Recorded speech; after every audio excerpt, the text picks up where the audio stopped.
Hello বন্ধুরা, তোমরা সবাই কেমন আছো? আশা করি সবাই খুব ভালো রয়েছো। আমিও খুব ভালো আছি। দেখো এখানে একটা ছোট্ট পাখি এসে বসেছে, সেই গাল ফুলে গেছে। পরে টুক করে দেখি আর একটা পাখি এসে বসলো, মনে হয় ঝগড়া করছিল। এই যে দুজনে উড়ে চলে গেল। আর এবার আমরা বাসন্তী পুজোর সন্ধেবেলায় যাচ্ছি। দেখো আমাদের মণ্ডপটা, তার আগে লাইটিংটা কি সুন্দরভাবে সাজানো রয়েছে। আমাদের মাতৃ প্রতিমাকে দর্শন করো, খুব সুন্দর হয়েছে। আমার প্যান্ডেলটাতে খুব পছন্দ হয়েছে।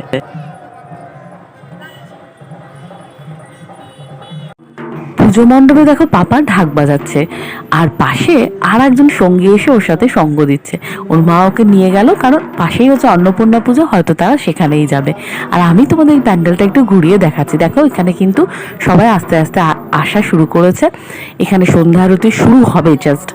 আর এই যে আমার বর এখানে বসে রয়েছে আর আমি ভিডিওটা করছি।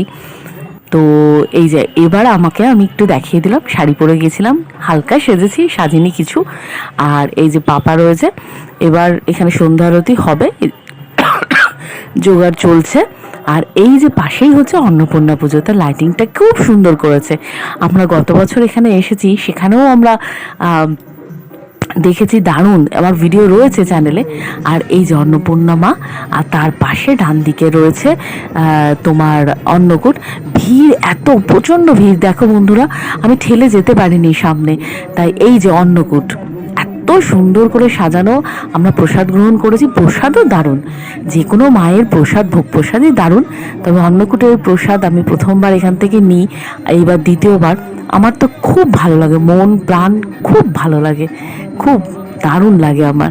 তো এই যে আস্তে আস্তে ওনাকে পুজো দেওয়া হলো, দেওয়ার পরে প্রসাদ বিতরণ হলো। এবার ওখানে আমরা প্রসাদ খেয়ে নিয়েছি, সেটা আর দেখাইনি। এবার আমরা চলে আসি বাসন্তী পুজোর ওখানে। এখানে এই যে সন্ধ্যা আরতি হচ্ছে, আর এখানে পাপা চুপটি করে বসেছে, যেটা বিরল দৃশ্য। তার পাশে আরেকজন এসে বসেছে, তাই সে চুপ করে বসে রয়েছে। আর ঢাকটা এখন বাজাচ্ছে একটা বড়